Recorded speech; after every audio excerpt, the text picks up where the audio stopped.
24 hours after Rosie busted in major fraud, her dangerous admission against Trump surfaces by Amanda Shea for rwnofficial.com.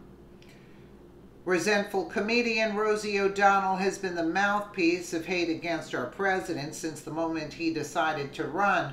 She's had some pretty serious outbursts since he was sworn into office, which only got progressively worse as reality set in that impeaching him is going to be impossible. Now she's potentially facing criminal charges against her and jail time for the illegal activity she's been conducting behind the scenes of her crusade against Trump. Rosie has used her platform to spew copious amounts of claims against the president, accusing him of extensive wrongdoing in hopes he would be removed from office. Her hate and desperation reached a new low when she decided that if he couldn't be taken out politically, she would have to resort to lethal resources to resolve her anger issues against him. On Twitter, she called on her liberal lemming followers in social media to do her dirty work. Despite of all her anger and dangerous statements she made against him, her biggest mistake was making fraudulent payments to Democratic candidates in hopes of shaking up Washington, D.C. and derailing the Trump train. Now that she's in the hot seat and really can't talk her way out of it, she's, of course, blaming Trump for her demise. Just when it seemed that she couldn't get more desperate and pathetic, she proved everyone wrong once again. With all the damning facts on the table, she's now attempting some sympathy, which isn't working out too well. For Rosie, the only thing that could be worse than prison is living in a country led by President Trump.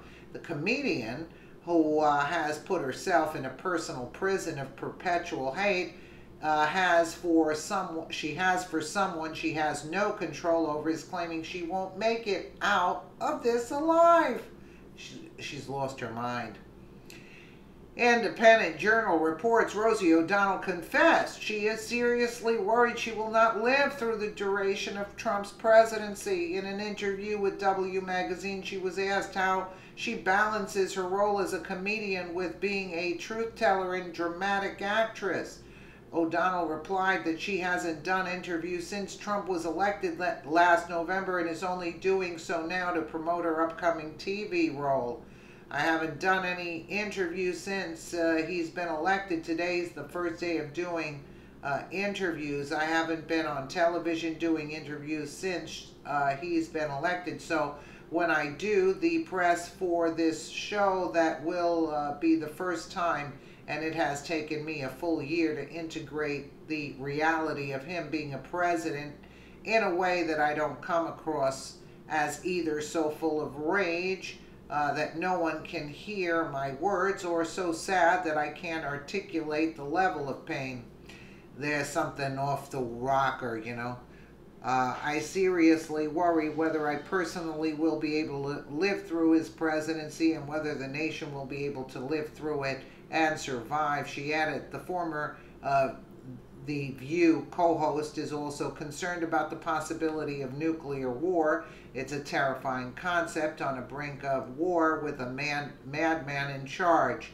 Thankfully, Rosie doesn't have to worry about a war anymore since Trump has orchestrated peace between North and South Korea and has gotten Kim Jong-un to step off the ledge and give up his weapons testing.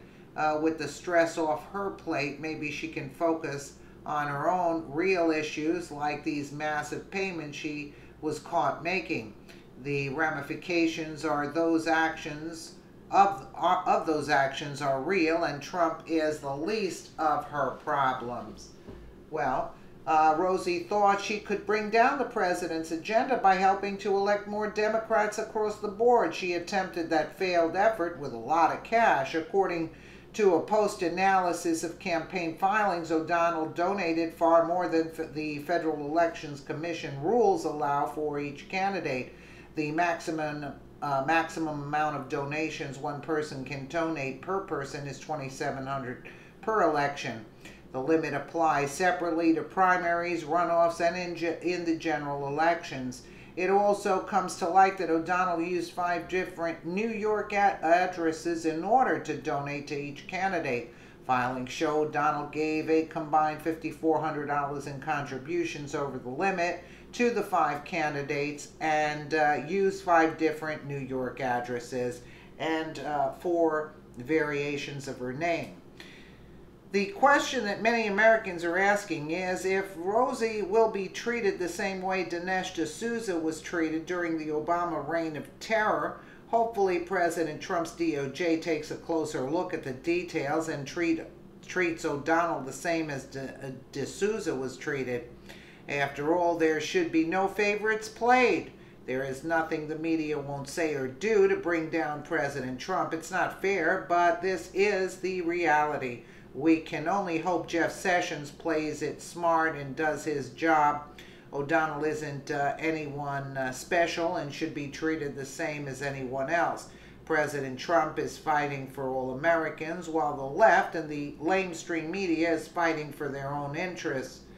Well, she should be treated exactly the way Dinesh D'Souza has been attacked for doing the same, and she's done worse because she actually goes after the president full force on her Twitter and whatnot. She's busy drawing a lot, though.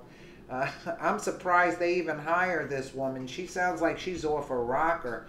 Let me know what you guys think in the comments below. And again, thank you so much for watching.